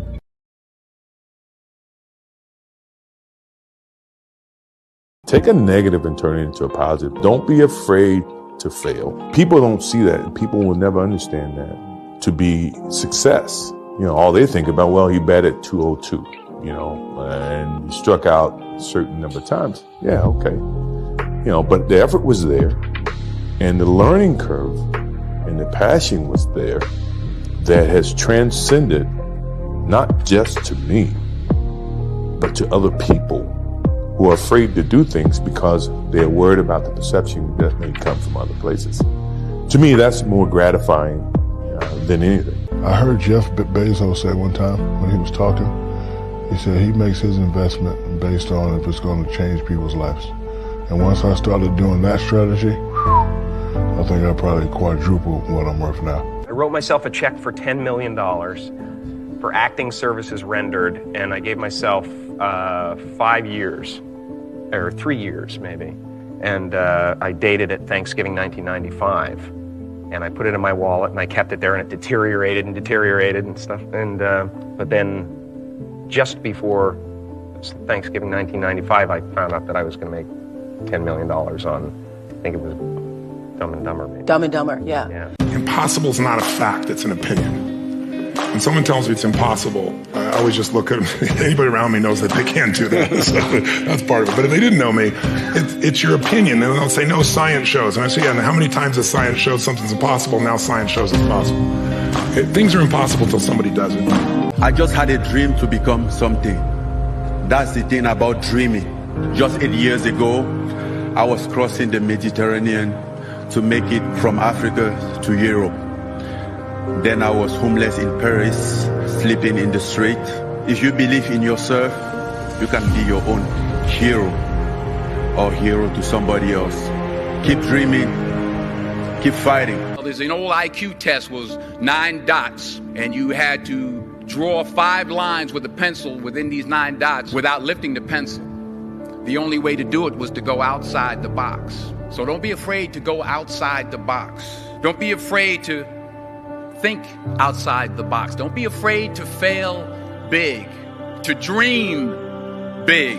But remember, dreams without goals are just dreams. Love is passion, obsession, someone you can't live without. Fall head over heels, find someone you can love like crazy and who'll love you the same way back. Because the truth is, there's no sense living your life without this. To make the journey and not fall deeply in love, well, you haven't lived a life at all. But you have to try, because if you haven't tried, you haven't lived. Stop being driven by rewards. Stop being driven by outcomes. Stop being driven by, if I get this, I'm gonna do this. Just work. And if you don't get what you thought you were gonna get, show up and still go to work. Because along the process, what's more important? What you acquire or who you become? When you see the famous people, wow, so successful, you don't know behind the story, how tough they are. Like people, wow, Jackie, the move is so good. When everybody sleep, I still in the health club, in the mirror, practicing. 4 o'clock, 6 o'clock, get up on the set. Then you suddenly do something, wow, very beautiful. Oh yeah, go back, training again. I just want to make a lot of money and tell people money is not everything for this life. First you want to make a lot of money though, right? Yeah. That's crazy. So you're going to get judged anyway. So why live for that being a metric of success or failure? Why let the judgment or opinions of others be the reason why you share or you don't? Because guess what? If that person's not paying your bills, if that person's not saving your life, if that person's not giving you coaching, mentorship, and spiritual growth, why does their opinion matter? Right. And that's how I've kind of found it in my life to move beyond judgment. It's good to treat other people the way you would like to be treated yourself. It's like a golden rule, and there's a reason for it. And that reason is that we're connected in some strange way that we don't totally understand. And unless you are good to other people around you, unless you're kind and friendly and warm and loving, you're not going to enjoy this life. You're just not. You're going to be problems everywhere you go. You're going to have problems everywhere you go. You got to figure out a way to enjoy this life. After the season, usually there's a time period where Michael takes some time off. The night they lost to Orlando, I said, Michael, you know, I'm about to get out of here. Let me know when you want me to see you. He goes, I'll see you tomorrow. Michael had an obligation to himself, the fans, his teammates, the organization, his family, everybody. He said, if you're going to sit down and take 3 hours out of your day to watch me on TV, I have an obligation to give you my best. To give you my best all the time. Don't ever let somebody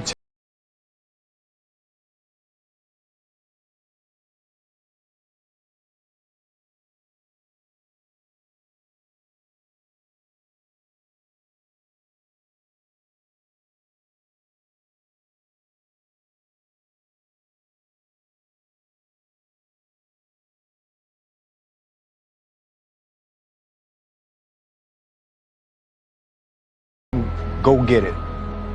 Period.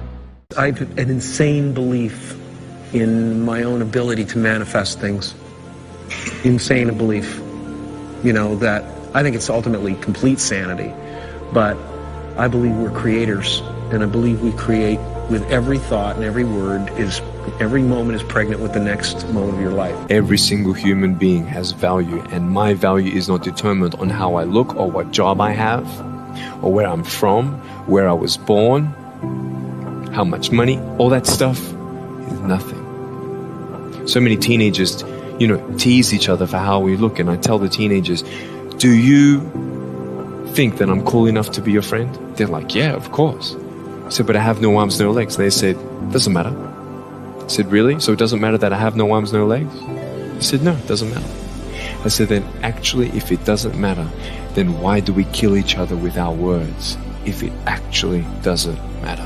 Why do we look ourselves in the mirror and see ugly instead of valuable? I want to ask you today, what are you looking for?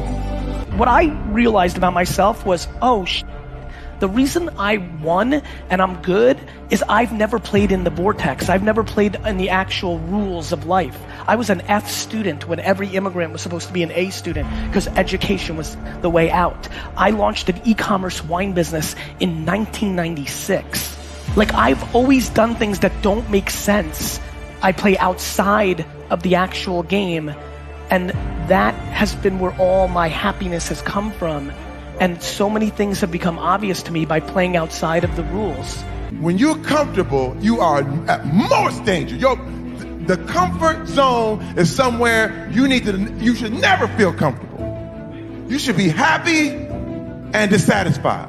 Anybody ever tell you, hey, look, you know what? Just be satisfied with what you got. Don't believe them. Get them away from you. You should never be satisfied with what you got. Because the attempt to get more makes you into something better all the time. You are unusually fearless and willing to go in the face of other people telling you something is crazy. Well, first of all, I'd say I actually think I feel fear quite strongly. So it's not as though I just have the absence of fear. I feel it quite strongly. But there are just times when something is important enough, you believe in it enough, that you do it in spite of the fear. Stephen Curry will go down in history as the greatest shooter that the NBA has ever seen. And it's not by accident, and it's not by luck, and it's not because his dad played in the NBA. It's because he's willing to hold himself to an unparalleled standard. And that is the thought that I'll leave you all with, that the standards that you set today, they'll determine who and where you'll be tomorrow.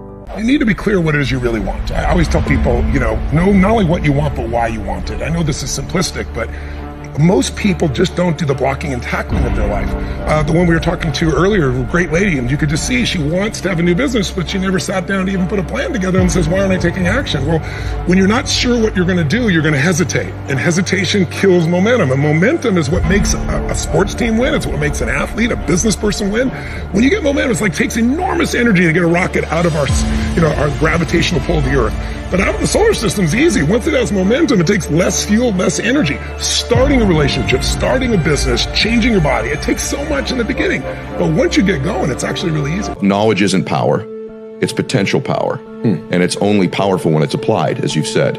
I actually think the separator for people who apply and don't apply is ego. I really think I don't know everything. Ego is fear. Ego applies itself in lots of different ways, but probably the fact that you're not applying what you're learning is ego related in some way. Here's what I've learned though. I think the people that have made those mistakes and that have went through those crazy changes within this business are people that have put themselves in a position to not grow. I think you go through it at one point, but then you go, oh, this is bad. I messed up one time. I don't want to mess up again. I went through my period. I got my DUI. I was out. I was drunk every night. I was chasing different women every day of the week. I did that. I saw that it got me nowhere, and then I got focused, and I saw where getting focused got me. So why go backwards? You're supposed to progress. You're not supposed to digress. The man that I am today is a much more developed man than I was yesterday, and I just don't see myself wanting to ever lose that. I want to continue to be a dope example for where people can look at it and go, wow, look where he came from, look at where he is now. I got too many goals. My hero, that's who I chase. Now, when I was 15 years old, I had a very important person in my life come to me and say, who's your hero? And I said, I don't know, I got to think about that. Give me a couple of weeks. I come back 2 weeks later. This person comes up and says, who's your hero? I said, I thought about it. You know who it is? I said, it's me in 10 years. So I turned 25 10 years later. That same person comes to me and goes, so are you a hero? And I was like, not even close. No. She said, why? I said, because my hero is me at 35. So you see, every day, every week, every month, and every year of my life, my hero's always 10 years away. I'm never going to be my hero. I'm not going to attain that. I know I'm not. And that's just fine with me because that keeps me with somebody to keep on chasing. As a child, my parents always told me you could be whatever you want to be. You could do whatever you want to do. And you know, that office, that position, the highest office on the face of the earth, it was something I heard my parents saying it, but I didn't totally believe it. Yet I went out in the world and I carried myself and I held my head high and I stood there and I looked people in their eyes and I talked to people as if I was deserving of everything that this planet has to offer. To children out there and to people who are watching, Confucius said one time, he who says he can and he who says he can't are both usually right. It's just a matter of what's important to you. And what's important to you. For whatever reason, you know, I felt like I didn't feel good about myself if I wasn't doing everything I could to be the best version of myself. If I felt like I left anything on the table, it would eat away at me. I wouldn't be able to look myself in the mirror. And so the reason why I can retire now and be completely comfortable about it, because I know that I've done everything I could to be the best basketball player I could be. And so that's where it comes from for me. You can't leave any stone unturned. They get comfortable with a win. People can get comfortable with a win, and slack off then. Slack off on the training. Slack off on the diet. They've won one. They're winners now. That's not me. You know, you sleep on a win and you'll wake up with a loss. So I just carry on. You should never ever be embarrassed by those struggles. You should never view your challenges as a disadvantage. Instead, it's important for you to understand that your experience facing and overcoming adversity is actually one of your biggest advantages. Well, it's dedication and hard work. This is my words, to dedicate myself 100% every time to be the position that I am today. It's not 1 year, it's 10 years, 12 years, you know, to maintain my level. It's It's make me feel proud. You have to dedicate yourself 100%. It doesn't mean how many hours you're training, but the way you're training, your dedication. You can have a training only 1 hour, but you give everything for that to achieve your goals. So this is what I try to do. This is make me feel proud, and I will continue to work hard to maintain that level. You ain't never gave 100%. And in order to knock on the door 100 times, you're going to have to get 120. Get up out of here. You can't do this. And you're going to have to fight and fight and fight and fight. And most of you won't be successful, not because you can't do it, but you can't outlast your old you long enough to get to your new. It's easy to romanticize hard work, but the reality of hard work is that it is what it is, and it sucks, and it's nonstop. There is no off switch. And you know, like I don't need to work hard. Like, we could leave expensive New York City and move somewhere more cost effective, and I could do nothing but watch TV for the rest of my life. And I can say that at age 37, and that's a huge privilege. But instead I work 20 hours a day because I love every second of it. Knowing what it is about you that is infectious and being able to convey that to people as soon as you meet them is so important. Being memorable and making an impact is so important. You know, that's true for so many different lines of work, and not just like as an actor, but you have to do things to stand out. You can't play by the rules. And I think that, yeah, just knowing that you're good enough and making sure that you stay on that path to be that person. You have to work on yourself, and you have to have an unstoppable attitude, and no excuse is acceptable, and you've got to make it a priority, a non-negotiable in your life, and hold a constant vision of what it is you want to achieve. See it accomplished and go all out. Find a way to win. In spite of the setbacks, in spite of the disappointments, in spite of your failures. You really have to be very, very, very stingy with your time. Don't waste it on people that aren't like-minded. Don't waste it doing things that you know are not part of your dream plan. Don't waste time being bitter, which I know I've been argumentative. I understand the meaning of hate. Because in the end, it just wastes your most valuable asset, time. Man, you just got to stay real to yourself. You know, don't ever try and follow the trends. That's when you get lost in the sauce, man. You got to do what you feel, man, and be creative, and don't be scared to be yourself, and always keep that faith. You know, I've been in the darkest times of my life, man, where I didn't know what was going to happen, or was flat broke. Anything you could think of, man, I done been through it, and like, you know, you got to be strong enough to make it through, and it just makes it that much sweeter when everything starts going right. You appreciate it way more, man, so yeah. It's easy to embrace hopelessness when things seem insurmountable, and yet it's actually just a matter of time until all of the elements come together for things to be all right. I mean, I believe that, you know, most difficult situations will resolve themselves if you are persistent, and if you don't give up entirely. And that's what I never did. I never gave up. We all have varying degrees of loss and sadness and pain in our lives, and it's a necessity, honestly, because then how would we appreciate the good times and the hopeful times and all of the abundance that life has, if you go and grab it. But it's a personal choice to get up and move on and be better. I think the greatest of people that have ever been in society, they were never versions of someone else. They were themselves. You don't think about Michael Jordan, the basketball player, and say, oh, he was just like this other player. No. You don't even say he was like this player plus that player divided by 2 plus this. No. He's Michael Jordan. I think the greatest of people in society carved niches that represented the unique expression of their combinations of talents. These are words to remember when anyone tries to tell you to give up, tell you to give in, because whatever you're trying to do is impossible. Impossible is just a word thrown around by small men who find it easier to live in the world they've been given than to explore the power they have to change it. Impossible is not a fact, it's an opinion. I'm here to say you will make mistakes along the way. You will fall down. I have, many times. But what we do after that fall is how we make history.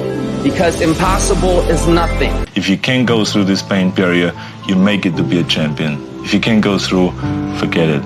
And that's what most people lack, is on this, having the guts to go in and just say, I go through and I don't care what happens. You know, it aches, and if I fall down, I have no fear of fainting in a gym, because I know it could happen. I threw up many times while I was working out, but it doesn't matter, because it's all worth it. For me, money is not my definition of success. Inspiring people is a definition of success. Doing things to the maximum.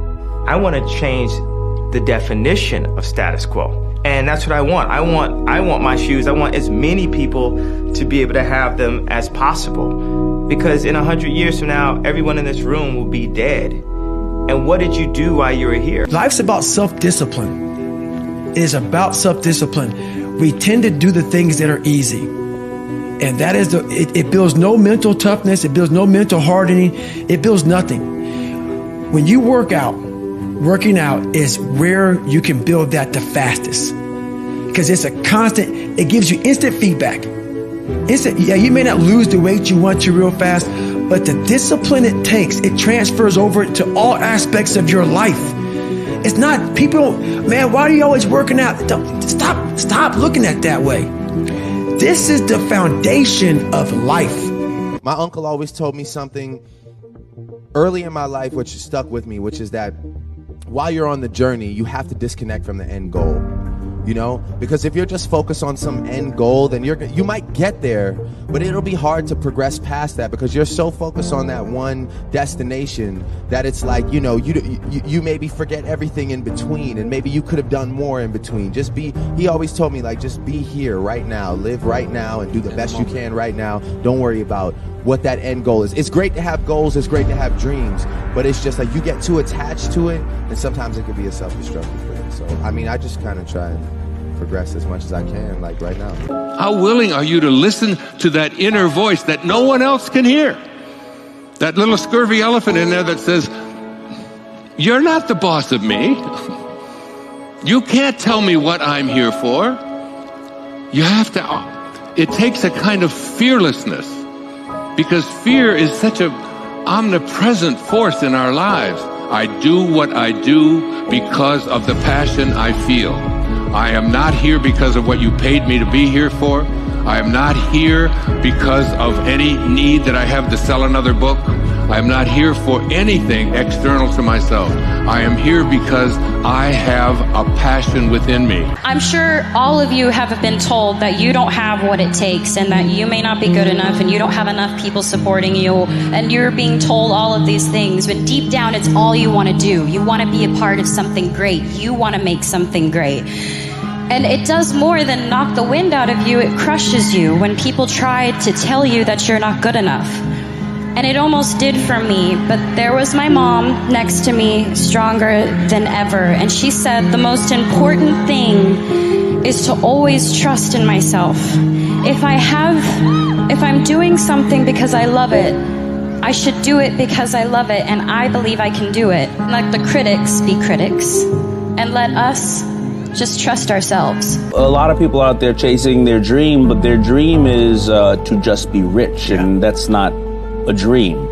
You know, if you try to go out and make money for the purpose of making money, first of all, you could end up in the wrong place due to it. You could be miserable, and then when you get it, if you don't have no goal on why you were trying to achieve this goal, you feel unfulfilled.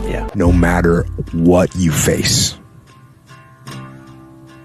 no matter how bad it is going to be, when there is a challenge, anything that you're facing, the only way to overcome the challenges that you face is to start walking. Take that step every day, no matter what you are facing. Get up and start walking. One of the main reasons that people don't get what they want is because they don't actually figure out what it is. And the probability that you're going to get what would be good for you, let's say, which would even be better than what you want, right? Because, you might be wrong about what you want easily. But maybe you could get what would really be good for you. Imagine that you were taking care of yourself like you were someone you actually cared for. And then you thought, okay, I'm caring for this person. I would like things to go as well for them as possible. What would their life have to be like in order for that to be the case? You have to make a decision what's important to you. Time to go out and do whatever, be whoever you are, help whoever you want to help, raise your family, whatever it is, or do you want to create a world-class company? What is your goal? And you have to understand your goals, and there should always be a price. If it is about selling at some point, what's the price? What is it that causes you to work 24 hours a day? What is it that causes you to dream about this company? What is it that gets you so fired up you can't think about anything else? What is it just that you just say, this is me, right? I am, what is it that drives you? You're born with talent. It's like there's certain things that you just do naturally. You were gifted with a talent and you have it. But skill is acquired through discipline. And, I've never seen myself as particularly talented. Where I excel is I'm willing to die in the process of acquiring skill, right? When I look at people and I see things, I don't feel like I can't. Whether or not I will is something different, but I don't ever feel like I can't.